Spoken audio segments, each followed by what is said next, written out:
Hey guys, so welcome to the vlog for day 18. We are way over the halfway point now. So today I did the core workout, and it was a really short one. It was 10 minutes. It was really tough, but it might have been because, well, for one, I had lunch right before I did it, but also I had done a 45-minute calisthenics class, one that I teach, and earlier in the day, just before I taught the calisthenics class, I recorded another 10-minute core workout for another platform that I teach on. So it's been a day of a lot of little workouts today, so it was pretty tough, but let me know your thoughts on whether you thought it was a tough workout or not. But anyway, so today I just want to sort of give you an update on, what's been going on this year. So in the last vlog, I did talk about, the fitness industry during the pandemic. So I kind of want to go slightly away from that today, but it is officially a year since this whole thing really hit the roof in the UK and in most countries.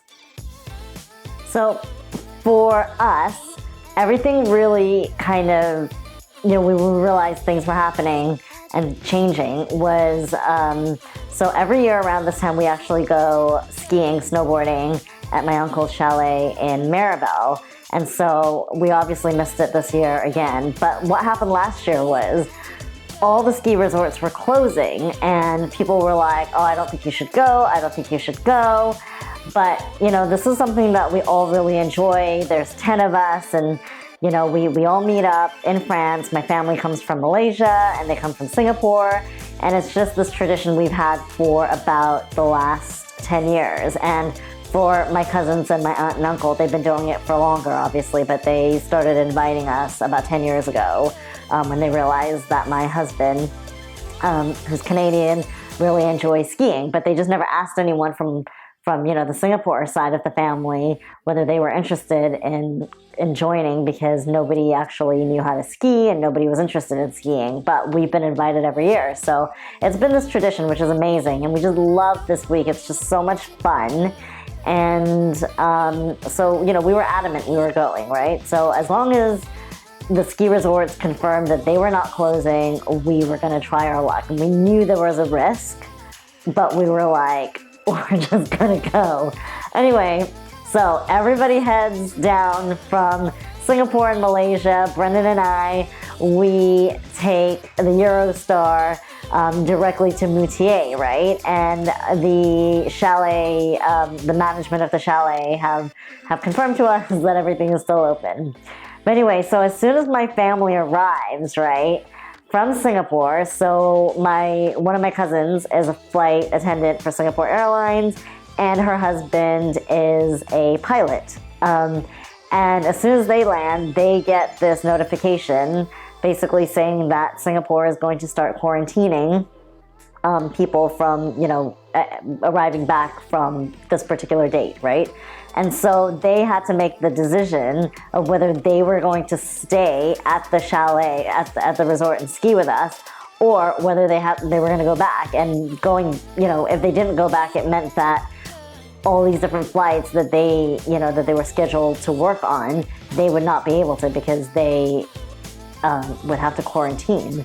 But anyway, so as soon as they landed in France after flying from Singapore, the two of them made the decision to catch the next flight home. So they hopped on a plane and they left. And the rest of their family continued on from Zurich to Geneva and or Paris, anyway, to Maribel, right? And so we meet up with them there.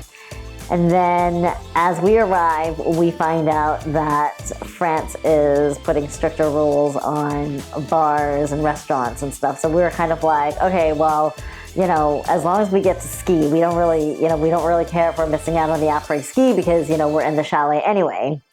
And so then, a few hours later, we find out that actually now they are saying that, you know, bars and restaurants have to close. So we're still thinking, okay, we're still allowed to be out at the resort and ski.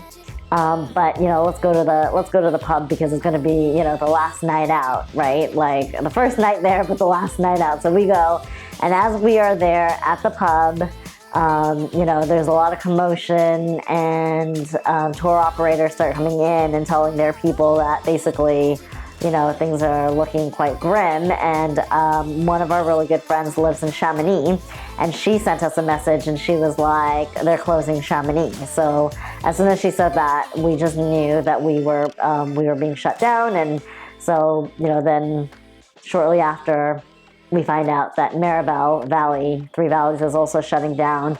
And then the police show up, and they tell all the, you know, they're going around the resort basically telling all the bars that they have to shut down by 11 o'clock and everybody has to be out. And then following that, we find out that everybody needs to leave the resort within 48 hours. So basically, the company that manages the chalet, they come and they basically say, you know, that perhaps our situation is a little bit different, and we, you know, will not be required to leave the resort because my uncle is the chalet owner, right? So that's his family home.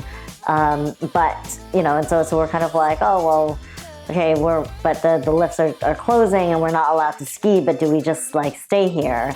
But anyway, so, you know, the next morning we're all looking at what our options are. My aunt is like, should I go to the grocery store and start getting groceries? Because obviously all the chefs at the chalet, they have to leave, right? They're not allowed to work. But we're like, all right, well, we could probably cook for ourselves. So shall we get groceries? And as I'm looking at the train times and all this kind of stuff, I'm realizing, I'm like, guys, so this is like, we usually arrive on a Saturday evening, yeah. So on Sunday morning, I'm literally like, guys, if we don't leave by Tuesday, we're not going to be able to get out of here because like all these train operators have basically suspended all the trains, right? So we literally, I kid you not, pack up all our stuff.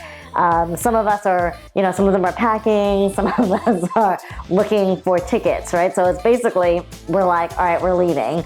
So Miriam and Shaz are coming back to London with Brendan and I because that was the plan all along, right? And they have an Emirates flight to go back to Singapore from London. So they're coming to London with us. But Jamie, you know, my Aunt Sahila and my Uncle Johan, they basically have to change their flight and they are then heading back to Singapore.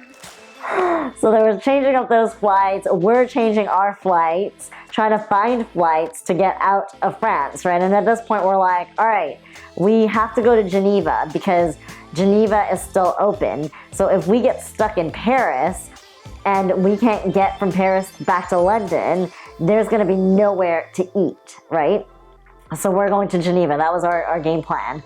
So we scramble and then we all pack and then we head to the train station and we bought tickets, all right, for the train to get out of the resort. But now you imagine this is like the world's largest ski resort. Now you've got all these people congregated at this train station trying to leave, right? But we're like, oh yeah, we're fine. We've already got our train tickets. Anyway, about 10 minutes before the train arrives, they make this announcement in French. So, you know, a lot of the non-French speakers are like, oh my God, what's happening? But people were so amazing, you know, like they were very helpful to try and translate and stuff like that. But basically they say, because the train is coming from several different stops along the way before they reach us at other resorts, it is now full, right? So we've realized that they were just letting people on the train at this point, you know, like, and people were like shoving and trying to get their stuff on. So we're like, all right, we're not getting on the train, even though we have these tickets. So what do? We're like, we need to get a taxi to Geneva, right? Which is about like a 3.5 hour taxi ride. But we managed to get one and we all get into this taxi and, you know, take the ride to Geneva, and then we part ways. The three of them, you know, head from Geneva to Zurich to catch their flight back to Singapore. And the four of us, we then we stay overnight in Geneva. And the next day we basically catch a plane to Copenhagen to get back to London because that was the cheapest flight available. I mean, it was just madness. And then there was some commotion about flights being canceled and rebooked and all that kind of stuff. But we finally make it to London. And around this time, right, Miriam and Shaz are, things are starting to close down, but things are still open, but you don't really see people around. And in a way, they were kind of lucky that they were still here in London because they got to see like all of London before it properly shut down and before we were properly in a lockdown. They got to see all the tourist sites with no tourists. So yeah, but then they had some commotion with flights being canceled and rebooked and canceled and rebooked, and finally on the 25th of March, I believe on the 25th, they leave. They managed to leave London. So that was the beginning of our whole COVID journey. So overall, I've been, so it's been a year now. So overall, I have been in pretty good spirits throughout this whole thing. In the beginning, obviously, it was such a novelty to not have to wake up for us trainers, not have to wake up at 5 o'clock in the morning, not have to rush around the city and, not have to go to work, and to actually, that summer before we were released again out of the lockdown, but that spring to summer, it really felt like, the first time since we were in school that we had like a proper holiday, and then also not, properly going back to work throughout the summer. And it just felt like a really nice sort of break and summer holiday and whatnot. And, for my husband and I, now looking back on it, it was kind of naive for us not to realize that there was probably going to be a second wave. But we did go to France in August, and which was supposed to be our friend's wedding. So we just held on to the tickets and all the bookings, and we were like, if they open up, we're just going to go, despite the wedding not going to take place. And we had an amazing time there. And then obviously, shortly after that trip, everything starts shutting down again, right? So the gyms start to close, and we were in then our second lockdown. But overall, if you heard the last vlog, I talk about, how difficult it is in the fitness industry right now, in terms of work, right? So I haven't had a lot of work, but I am keeping myself busy doing this type of thing, making content and whatnot. I wish I actually started it a year ago because I've only really recently just started. But I am a very much go with the flow kind of person, so I wasn't putting pressure on myself to be like, oh, I need to be productive. It was just kind of like, if I think of something, that I'm interested in, then I'm going to do it, right? So this whole content making and whatnot did not actually sort of come to me until about a month and a half ago. So if you look on my Instagram, you can probably notice where it all just kind of started. But for the whole year, it's been, I don't even know what I've been doing, but for me, because my husband is working, it's not, financially, we are not struggling as much as other people. So I guess in that sort of way, I haven't had the same anxieties. But, for those of you who know me, I am a very positive person, and I am always, the glass is always half full. And I'm always thinking about the things that I have and be grateful for the things that I have rather than the things that I don't have. And that's just the way my parents have always brought me up, and so that really has been ingrained in me. And so whenever things are not so ideal, sometimes I do get sad, but then I'm like, I'm always looking at what I have rather than what I don't have. So in that sort of sense, I've been doing quite well during this pandemic. Unfortunately, I don't know what it is, but I guess a lot of us have had lots of arguments with friends, obviously, because we all view, how the government is dealing with the pandemic, or how people are dealing with the pandemic, and how each other are dealing with the pandemic in very different ways, right? So sometimes, we end up in arguments with friends because we have disagreements on not necessarily what people should be doing, but, sometimes it's kind of like, I don't have a problem following the rules, right? So and it's not just, you know, it's not just because, you know, people are like, oh, but you know, okay, fine, you have a husband at home. But it's more so because, like, I actually come from a culture and a country where, you know, if you guys know Singapore, you get fined for everything. So, you know, it's ingrained in us, right? That, okay, the government has stated that these are the rules, these are the laws, and you don't break the law, and we just follow. But it's just, you know, whether we agree with it or disagree with it or whatever, we're still kind of like, well, okay, fine, the government's telling us to do this, just do it. Do you know what I mean? So that's very much ingrained in us, right? It's very culturally ingrained in me. And so I don't have a problem, you know, when they say, all right, stay home, for me to stay home. When the rule was like, you could go to the gym with a friend, well, not with a friend, but you could go to the gym. If you met your friend at the gym, then that was fine. But you couldn't have lunch with a friend, right? And you could only have lunch in a restaurant with someone from your household or your bubble.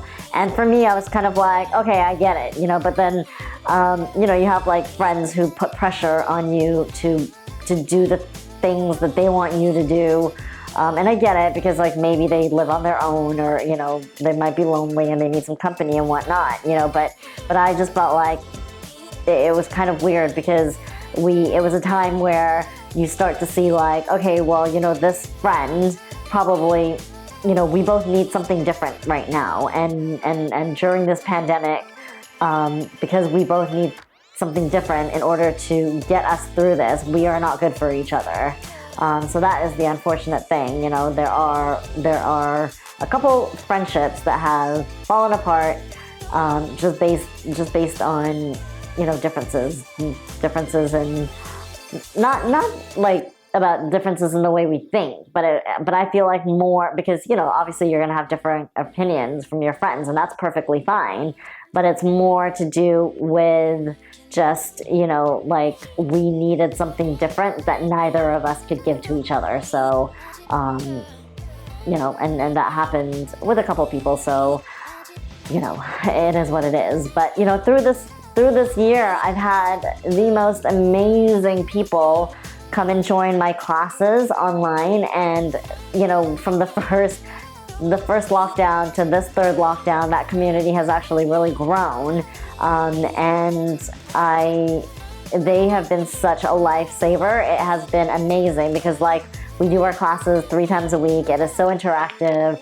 It's just been amazing. You know, it feels like, everyone says it feels like we've actually gone out and met up with a bunch of friends, you know, and so they have been my sanity through this entire year. So grateful to have these people, you know, these like-minded people, and they've really gotten me through it. So, but yeah, so overall, I just wanted to say I am doing fine, and I am just, you know, exploring different projects and stuff like that, and, you know, and sort of seeing where I can take all of this. You know, I'm probably, the plan after this is to do all the in real life classes and personal training in the mornings and in the daytime, and do all the virtuals later in the afternoon and in the evening. So that is my plan moving forwards. But we'll see. You know, I'm very much go with the flow kind of person.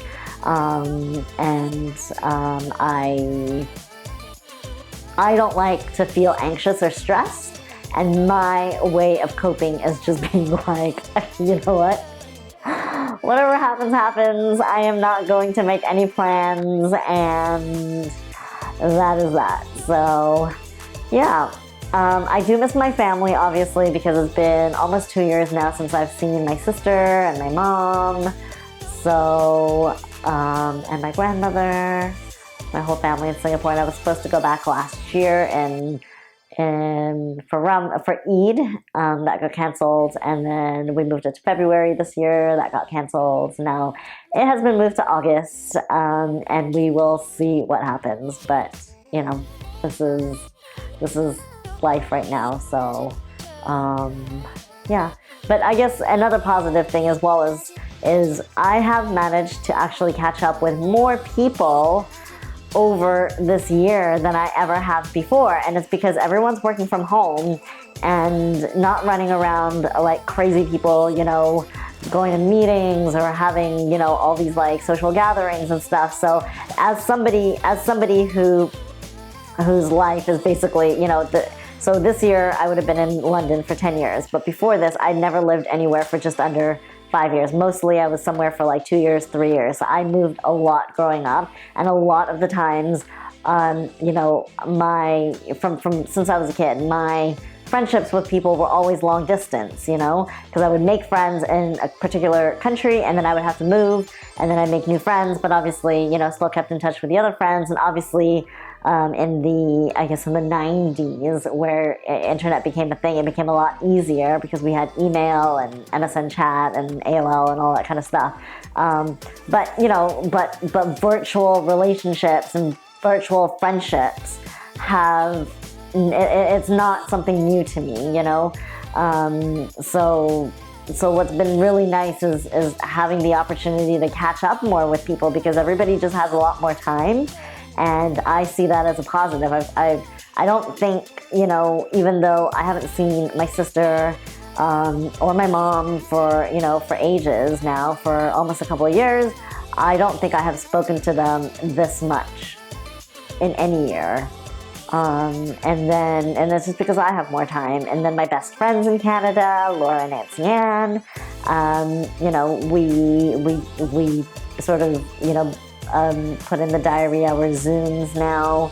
So that has been absolutely amazing, just to catch up with people, you know, and chat with people more. And just because we are not physically together does not mean we are not together. So this virtual sort of relationship I have with people is not an abnormal thing for me, which might be why I cope quite well as well. And the second thing is, I have done the housewife thing for 2 years when we lived in the Philippines. And so being at home and not having a job and, you know, finding things to keep myself busy is also not a new thing to me. So yeah. But that's just my update. So I know this video has been a little bit longer, but I just wanted to update everybody and, you know, just let you know how I'm doing, and I'm doing really good. So